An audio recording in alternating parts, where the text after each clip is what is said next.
Paramahansa Paravatikacharya Stota Shri Shima's Divine Grace A.C. Bhaktivedanta Swami Srila Prabhupada Ki Jai.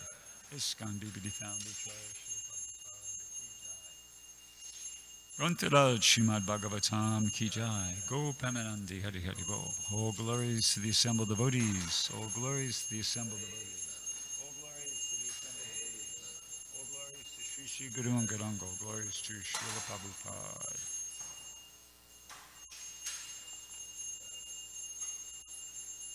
Om Namo Bhagavate Vasudevaya.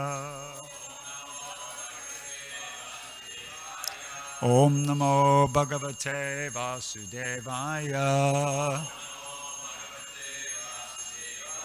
Om Namo Bhagavate Vasudevaya. So, reading from Srimad Bhagavatam, 3rd Canto, Chapter 7, Text 35. Yena va bhagavam stusyed. Yena va bhagavam stusyed. Dharma yonir janardana. Dharma yonir janardana. Samprasidati vayesham. Samprasidati vayesham. Etad akyahime nagaha. Etad akyahime naga. Yena va bhagavam stusyed. Dharma yonir janardana. Samprasidati vayesham. Etat akyahime naga.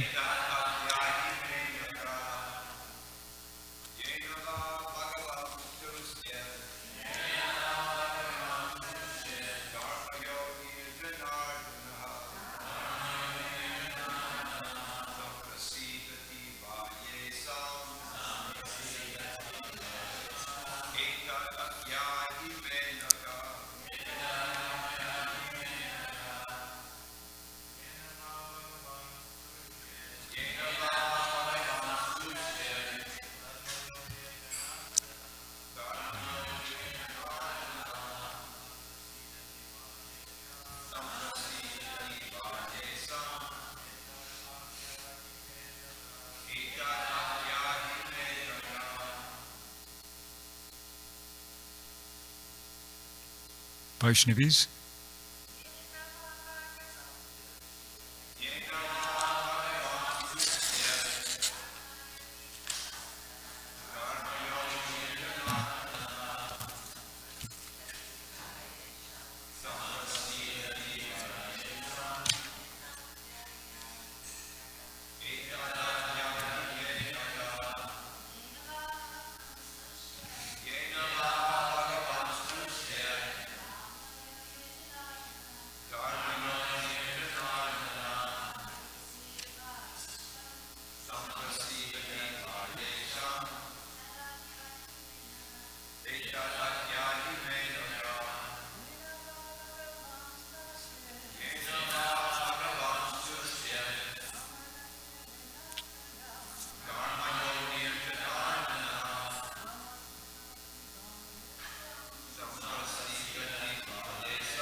Yena, by which, va, either, Bhagavan, the personality of Godhead, Tushyet, is satisfied, Dharmayoni, the father of all religion, Janardana, the controller of all living beings, Samprasidati, completely satisfied, Va, either or. Yesham, of those. Etat, all these. Akyahi, kindly describe. me unto me. Anaga, O sinless one. Translation and purport by His Divine Grace A.C. Bhaktivedanta Swami Srila Prabhupada. O sinless one, because the personality of Godhead, the controller of all living entities, is the father of all religion, and all those who are candidates for religious activities, kindly describe how he can be completely satisfied. Purport. All religious activities are meant ultimately to satisfy the Supreme Personality of Godhead. The Lord is the father of all religious principles. As stated in the Bhagavad Gita, chapter 7, text 16, 4 kinds of pious men, the needy, the distressed, the enlightened, and the inquisitive, approach the Lord in devotional service, and their devotion is mixed with material affection. But above them are the pure devotees, whose devotion is not tainted by any material tinges of fruitive work or speculative knowledge. Those who are only miscreants throughout their lives are compared to demons, and that's Prabhupada refers to Bhagavad Gita chapter 7, text 15, period. They are bereft of all knowledge in spite of any academic educational career they may pursue, period. Such miscreants are never candidates for satisfying the Lord. Om Gina Timirandasya Jananjana Shalakaya Chakshur Unmilitam Yena Tasmai Shri Gurave Namaha Shri Chaitanya Manobishtam Stapitam Yena Bhutale Swayam Upakaramayam Dadati Swapadantikam. So this is Vidura speaking. He's speaking to Maitreya, and he's continuing with a barrage of questions. He's asking Maitreya to explain a very broad spectrum of different topics, and this is one of them, and that's what we've been hearing for the last week or two. And he's got a motive, for doing that, and he reveals his motive. A few texts forward, in text 40, he says to Maitreya, I have put all these questions before you with a view to knowing the pastimes of Hari, the Supreme Personality of Godhead. Now here's his real motive. He says, you are the friend of all, so kindly describe them for all those who have lost their vision. He knows most of these things already himself. He's actually asking on behalf of those who have lost all their vision. So this is nothing unique. This is the same thing that was being done by the sages of Naimisharanya when they were questioning Sutta Goswami, and in different parts of some of the questions that Maharaj Pariksit, also when he asked the Sukadev Goswami, same thing. Vasudev, when he had the chance to inquire from Narada Muni, he also was asking about things he already knew the answers to, but this is what these great personalities do. They're not thinking about, themselves.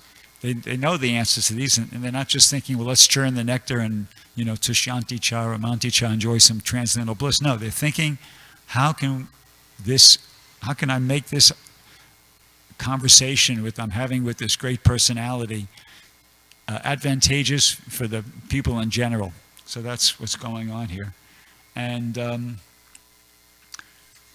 Vidura is doing that. He has that motive based on a conviction, and he reveals to us what his conviction is. In the next text, he says, O spotless one, your answers to all these questions will grant immunity from all material miseries. So that's why that's his conviction. He's hoping, he wants Maitreya to explain the answers to these questions so these people could be benefited. And he's convinced, he has this conviction that they will be benefited, because by hearing such topics from a pure devotee, from somebody like Maitreya, it'll grant immunity from all material miseries. And his further understanding is that this is the greatest act of charity. He says here, such charity is greater than all Vedic charities, sacrifices, penances, etc. Yesterday we heard about one of the questions was, he asked about the digging of wells, the digging of reservoirs. and that's considered an act of charity. And the devotee who was giving class, what's his name? Radhika Jivan. He made the point that, yeah, that is an act of charity, but for us, the act of charity is distributing spiritual knowledge. And here it's being stated by Vidura that this act of distributing spiritual knowledge is the greatest form of charity. So such charity is greater than all Vedic charities, is greater than sacrifices, is greater than penances, etc. So it has immense spiritual value. And yeah, it's actually the number one thing that's missing in the world today. So I'll kind of go back to that. So that's Vidura, he's speaking. And the verse itself is talking about how Vidura is stating how the personality of Godhead is the controller of all living entities. He's the father of all religion and those who are candidates for religious activities. So that expression, the father of all religion. Just like here in America, I remember as a kid growing up, going to school, they taught us that George Washington was the father of our country. So, you know, he's the person who you look to for as an example of an ideal American, and you try to, you want to please the leader. That's a natural psychology. It should be. And just like we all wanted to please Prabhupada when he was present with us, and here at the temple we all, hopefully, we want to please Suvas, who's trying to lead us. You know, that's a natural psychology. So Krishna is the leader, and you know, it's all living entities should be wanting to please him, and he goes on to say that. So kindly describe how he can be completely satisfied, because that's that the leader should be satisfied. You follow the leader. Now in the purport, Prabhupada doesn't at all elaborate upon that point, but what he does kind of focus on is who is a candidate for pleasing the Lord and who's not. So he starts off by making this, he says, all religious activities are ultimately to satisfy the Supreme Personality of Godhead. The Lord is the father of all religious principles. And then he refers to Bhagavad Gita 7:16, the four kinds of, you know, Chaturveda, Bhajante Mam, Jnana Sukritina, Arjuna, Artarti, Yasur, what's it called? As Artarti, Yasur, Artarti, Jnanecha, Bhadatarsa, the four kinds of pious people that come to devotional service. So he names those, and then he points out that above those are the pure devotees who have no material, don't want anything in material in return for their devotional service. So they're eligible candidates. But then he goes to point out that the miscreants, who are compared to demons, they're not eligible candidates. You know, that they're, despite the fact that they might have academic education, they're not candidates for satisfying the Lord. Prabhupada says that here. However, in his purport to Bhagavad Gita chapter 7, text 16, the verse we just quoted, Prabhupada does say this. Not a contradiction, it's just a different mood. Prabhupada says, as far as the miscreants are concerned, for them devotional service is very difficult because their lives are selfish, irregular, and without spiritual goals. But even some of them, by chance, when they come in contact with a pure devotee, also become pure devotees. So it's not that there's no hope.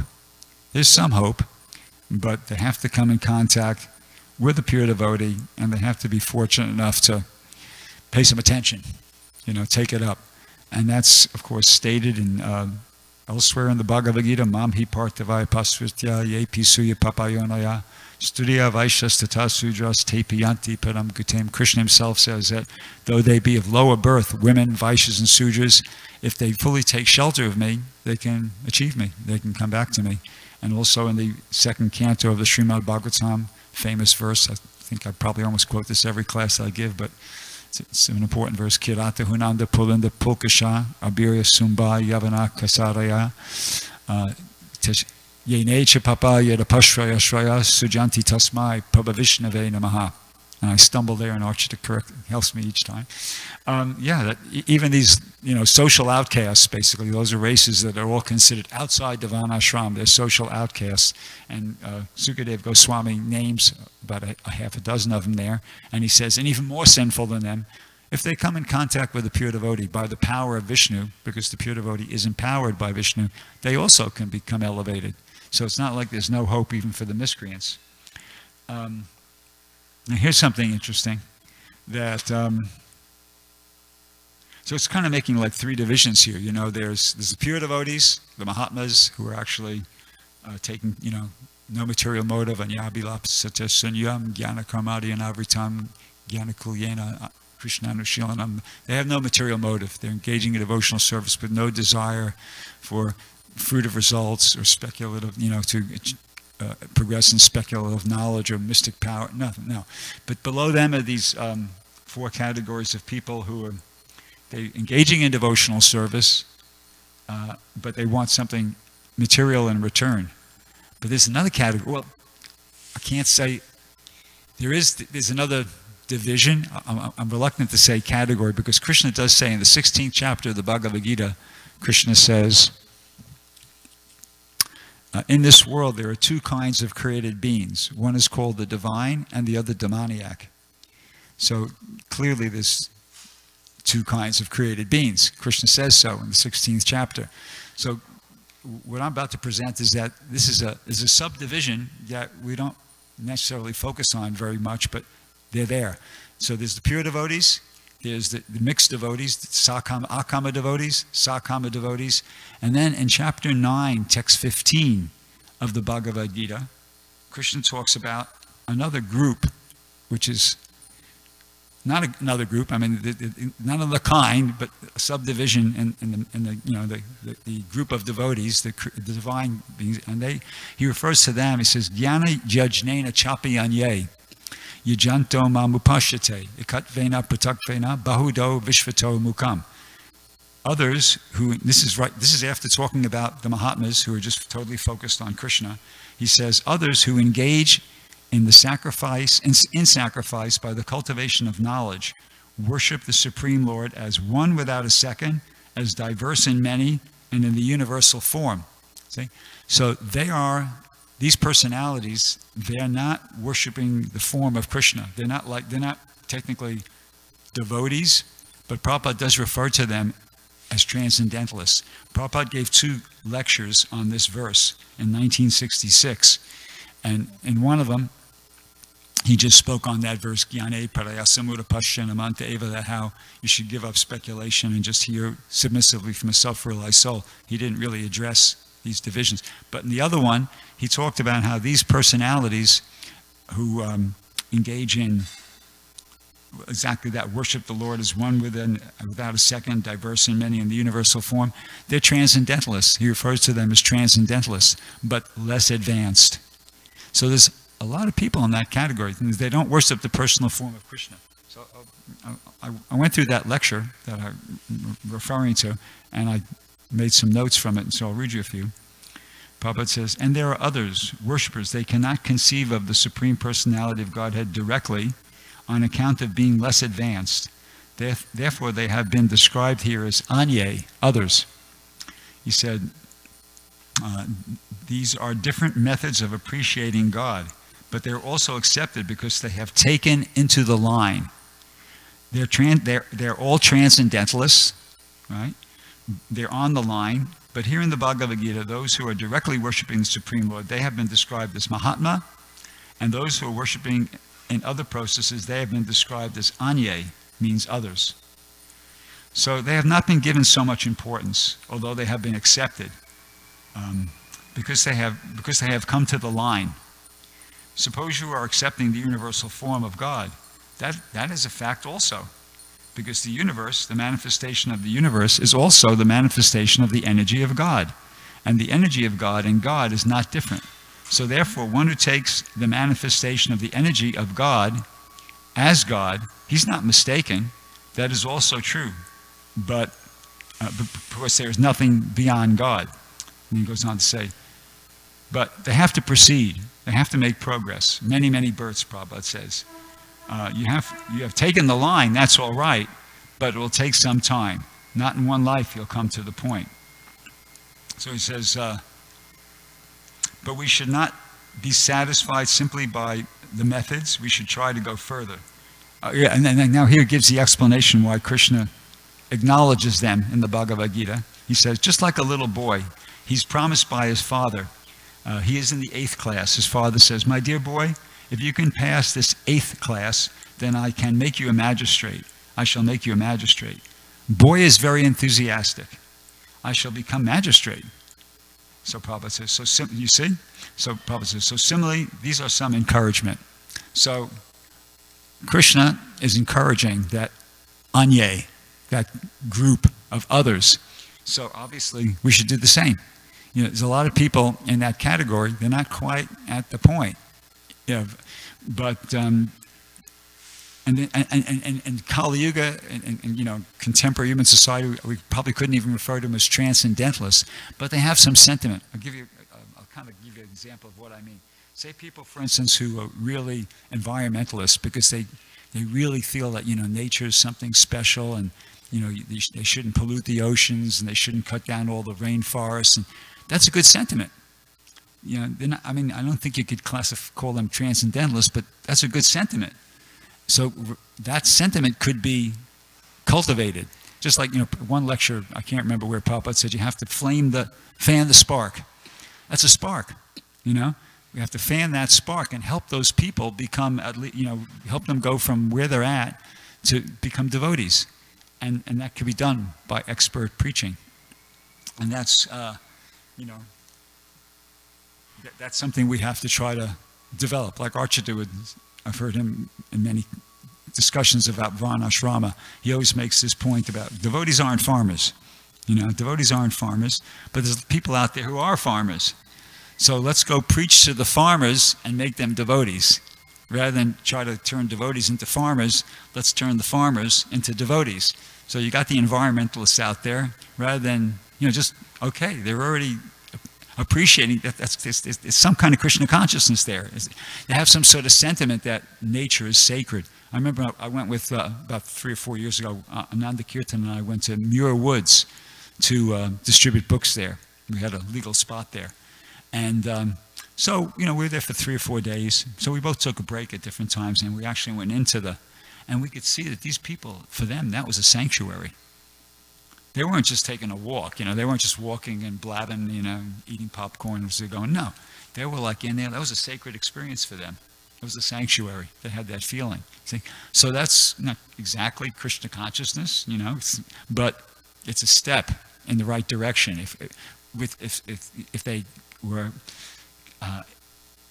got the association of an expert preacher, those people could be brought to a higher level of Krishna consciousness. So, you know, it's a responsibility of devotees. We have to try to become expert, you know, really study Prabhupada's books so that we can, when we kind of meet these people who are like an environmentalist or an animal rights activist. Why is somebody an animal rights activist? Because they want to be politically active? No.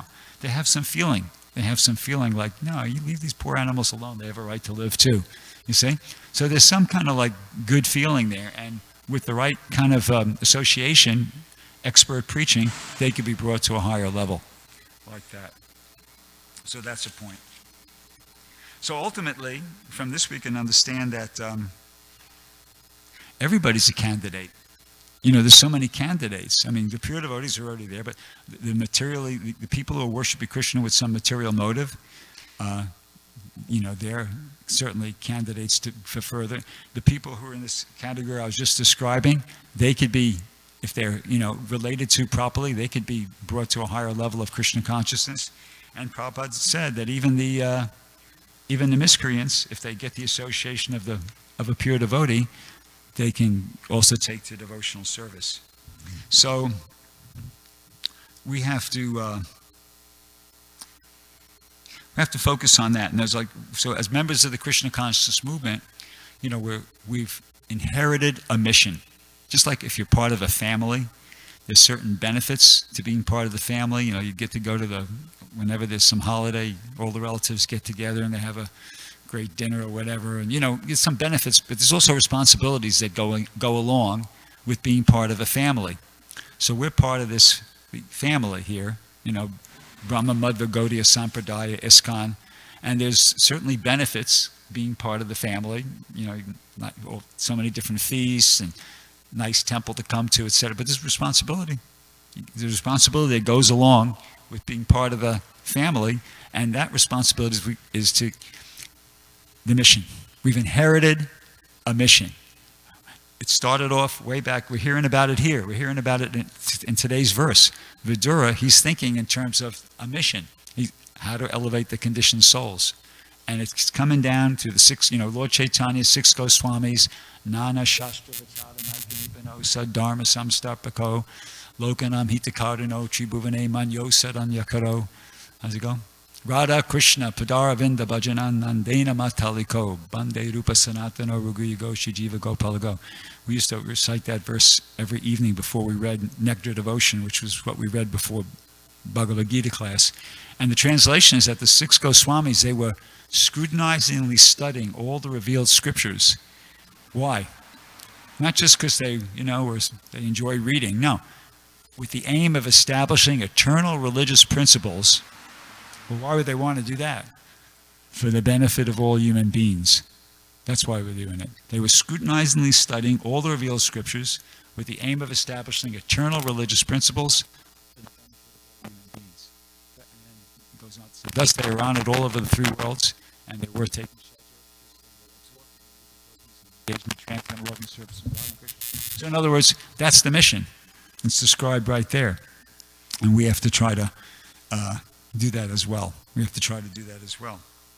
So, as a special, I don't know, treat or just interest, we could have a short video we'd like to show everybody. And this is a video of somebody who we all know and who I think understood this point. And this will illustrate that. So we can watch this short video, and then I'll take questions and comments if there are any. Okay. Go ahead, Shyam Murari.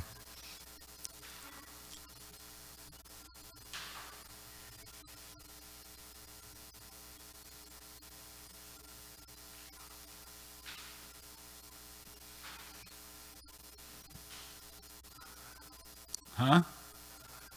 Temple Bhajan Band. Yeah, sound. Do it with sound and start it from the beginning. I found this. I was looking up for some reason the Swami Step, and I Googled on YouTube the Swami Step, and this was the first video. I kind of thought that was interesting that I found this, but anyway, you'll see. Sound, please.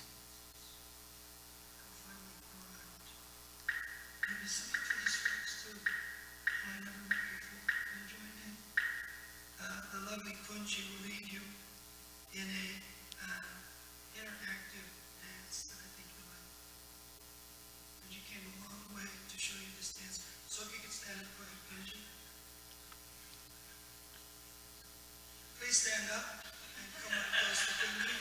Don't be bashful. This is like yoga. This is a dance called the Swami Step. It's 500-year-old. And this guy that we picked up from the airport is going to dance.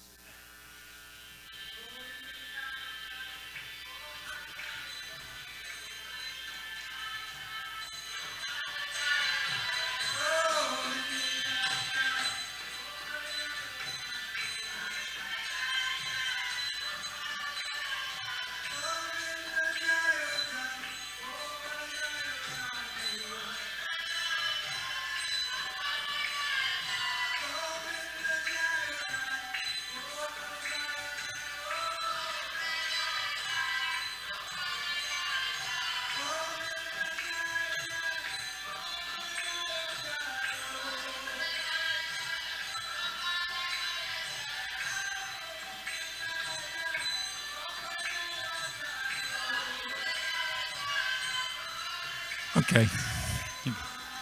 Put it on pause. So there's an example. You know, Sura he had the idea. He's out there. I don't know where he was, but he was obviously at some Iyengar yoga center, and he was engaging them in chanting and dancing. Doing this, chanting the mantra and doing the Swami Step. So there's an example of what we have to do. We have to, Prabhupada said in the Bhagavatam, he's talking about book distribution, how it's samadhi. So, of course, preaching in general, if you're totally absorbed in preaching, it's samadhi. And we have to just practice, have to do it nicely. Have to do it nicely. And, that this was like an example of they're having a good time. These people were not, straight up bhakti yogis, but he engaged them, and they're enjoying it. So that was good preaching. I thought that was kind of interesting that I stumbled upon that. Okay, so anybody have any questions or comments? First hand up was Prema Sankirtan and then Mataji.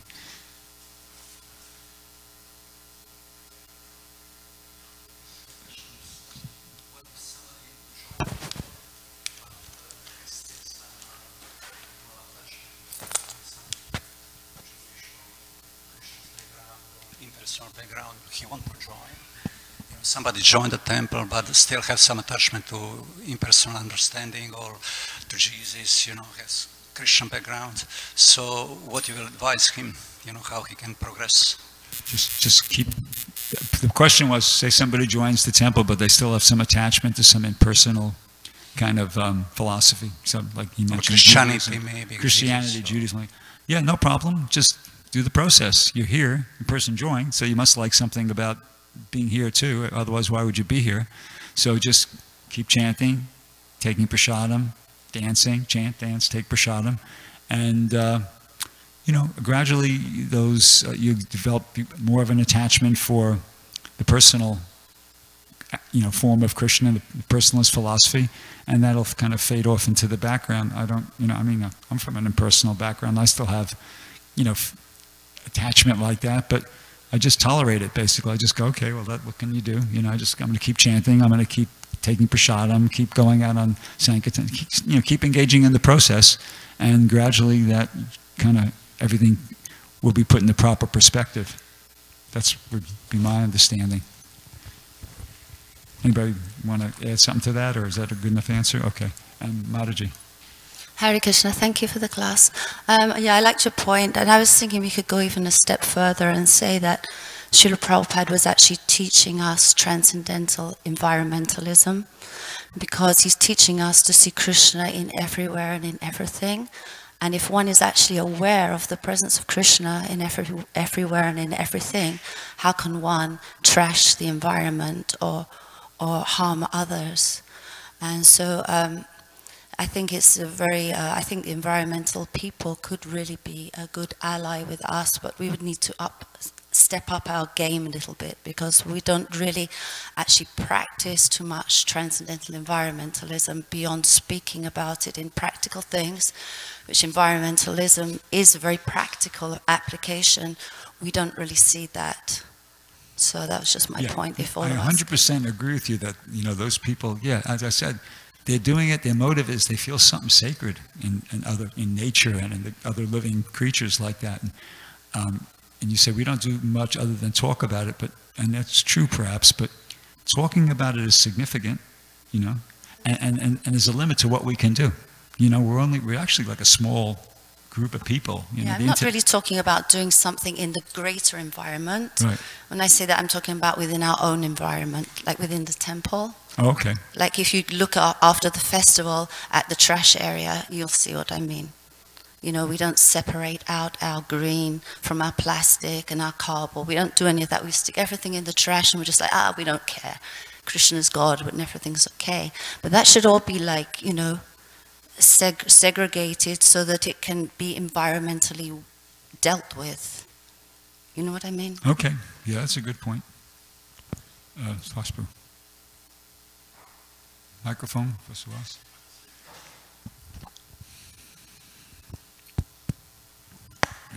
Sorry, Prabhu, thank you. A lot of wonderful explanations. I was thinking as you were speaking that in terms of us and how we should approach and what we should do, I think it's really important to also look a little bit back to the time of Lord Chaitanya, who was the perfect Acharya, and he preached to all walks of life, you know, to those that were demoniac and impersonalists. And in all those circumstances, he gave the formula or the remedy of how to get those individuals to become, you know, Krishna conscious. And then I think that Srila Prabhupada picked up on that particular mood of Lord Chaitanya Mahaprabhu. And we can see his success. Like Lord Chaitanya was very successful. Although he's the Supreme Personality of Godhead, the point being is that he came and he was like an Acharya. And he showed what we should do. And then I think that Srila Prabhupada imbibed that particular mood and time and place and circumstance. But he didn't really change anything. He didn't change anything at Lord Chaitanya Mahaprabhu, but he realized how to deal with it in, let's say, the Western culture. Like, you know, when Prabhupada came, it was unheard of to have an ashram where men and women are. You know, what to speak of a sannyasi marrying his disciples to each other. So, in other words, I think the time and place, and you can see that it takes a personality who's, like in the purport it says, has no tinge of material desire. And it was proven by Srila Prabhupada's activity, of course Lord Chaitanya Mahaprabhu also. So for us, if we just simply follow in the footsteps of Lord Chaitanya Mahaprabhu and the Acharya, Srila Prabhupada, we can make a difference in terms of people's lives, and we can give them Krishna consciousness. So we don't really need to change anything. We just really need to how to give it to them in time, place, and circumstance. And that actually takes maturity and purity in Krishna consciousness. So if we just go for that goal, the purity in Krishna consciousness, and just like you Prabhus now are distributing books, you know, in volumes, in big sets. You know, you heard something and that somebody was doing, you picked up on it, now you're utilizing it according to your, you know, particular way of how you want to present it, and the results are there. So I thought it was a very important verse like that, and what you were saying in your class, it just kind of inspired me to think in those particular terms. So thank you very much. Thank you. Anybody else? Anything? Okay, thank you very much. Kantaraj Srimad Bhagavatam Ki Jai, Srila Prabhupada Ki Jai.